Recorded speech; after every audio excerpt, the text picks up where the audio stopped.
All right, hey, welcome back to the channel. As promised, we've got the bottom half, the underside of the upper hull painted. So we're gonna do a little damage on the fenders, because if you see pictures of the ISs, by the time they got to Berlin, they were pretty beat up. So my damage to the fenders is going to be pretty rudimentary. What I'm going to do is I'm just going to use a pair of nippers and an abrasive sanding stick, and just chop off parts of the fenders, and we'll see what happens. So what I'm going to do now is, because with this one, the fenders are actually a separate piece, and where on some of the kits it's integrated into the upper. So what I'm going to do is I'm just going to start by cutting this guy right off. So we'll just chop him off, and it won't be anything surgical. It won't be anything precise. We'll clean a lot of it up with the sandpaper. So we'll see what we can do here. We'll try to keep this in frame. Not really going to worry about what's going to happen to the fenders, as far as trying to save them for another project. We'll just get them chopped off here, and we'll see what happens. So we'll do a bit of chopping.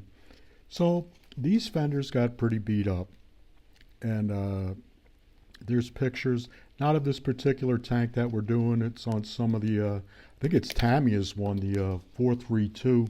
That actually has the whole side gone. So I want to do it, make it look a little bit interesting instead of just ripping it all down. So what I'm going to do is I'm going to chop this center bit out, and we'll get him chopped out.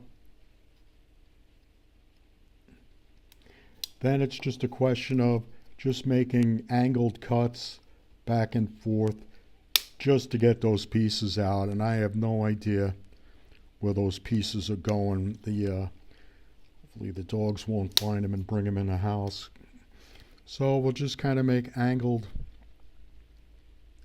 chops so we can get the tool in there and get them nice and square. Let's see what we're doing right now. We just kind of angling them out. And then we'll come in with the tool, and we'll just clean them up. So we'll keep doing that, and you can hear the snapping of the plastic. I'll try to keep them in frame for you. So we'll go and do a bit more chopping here. Come back in. So we'll see. And we've got well, it's not a clean cut yet. I'll sand it up here. For this I like to use the aggressive nail file. I don't know. I get these at the beauty shop, and I can understand the medium, and I can understand the very fine. But boy, this one, you must have some really stubborn nails if you're going with this guy. This is but I shouldn't be commenting on women's beauty products while I'm distressing my IS, but I gotta laugh at that. But like I said, these are really handy. They're really cheap. If you're embarrassed to go into the women's beauty shop, ask your wife to do it. I'm sure she'd be happy to pick you up some sanding sticks. I'm sure she'd like to get something for herself. So it's kind of win-win for everybody. So we'll get this going here. The other technique that people use is they like to heat it and distress it. Now, as a kid, when I used to model, I used heat, and I had a bad experience from it, so I'm somewhat traumatized from it.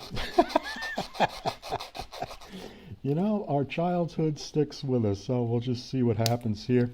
The reason, I'll be honest with you, I don't want I don't want to remove this because I want to stick the towing shackles there because that'll be a nice addition to that. But I've got really nothing. I've got the zip box here. I don't really know if I'm worried about the zip box, you know, where they would have kept equipment. So we'll start some chopping here and see where it gets us because we want to expose the tracks because I think the tracks really came out nice. And so it's going to be just a big green vehicle. So if we can put a bit of color on it, and usually I add a bit of stowage that I make out of epoxy putty, and I like to do that in different colors, whether it's red or blue, just, you know, bedrolls and things like that. So we'll get this guy squared up. What I'll probably end up doing is just sanding them thin. So because this was just really tin work. This wasn't armor. This stuff was pretty, in the big scheme of things on a tank, this stuff was easily damaged. And, you know, and I guess as far as keeping the tank operational, it really wasn't a big part of whether the tank was operational if it had all the fenders on it. You know, as long as it was going to move, as long as the gun went boom, that's all any Army cares about.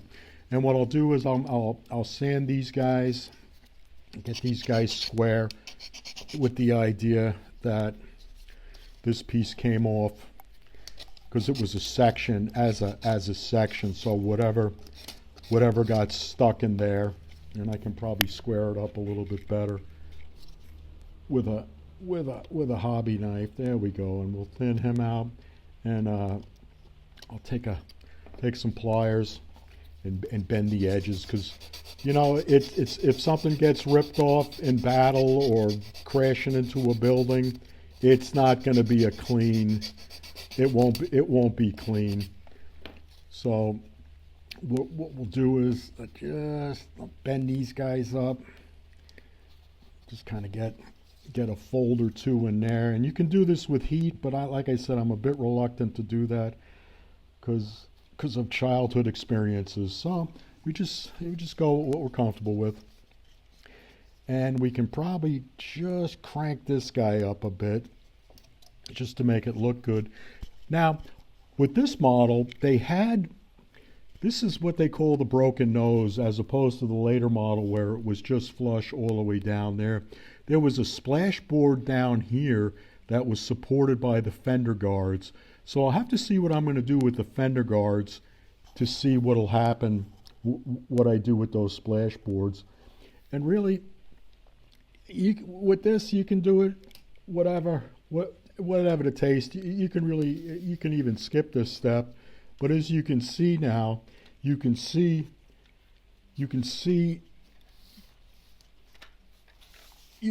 more of the tracks on this now that you've got the fenders ripped off, and it'll give you some tonal variation because the tank is just going to be a big green monster, right? And I may put some of the tanks, the IS2s, the 34s.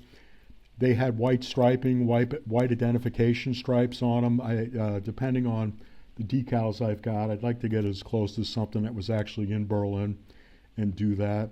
So what I'm going to do is I'm just going to do a bit of cleanup on this, but this is the general idea. Just, you know, this is the general idea. You get it beat up, because by the time these things, really any tank in action, whether it's SOAR action or not, just driving around on the countryside and through things and on things, and, you know, they're going to get beat up. And I think it adds an element of realism, and it just makes your model just a little bit different from everybody else's. All right, well, I'm going to do some touch-up on this. You guys take care. It's, what is today? Today's Wednesday. It's still raining here in France. I hope wherever you're at, you've had an enjoyable day, and you take care. Steve out.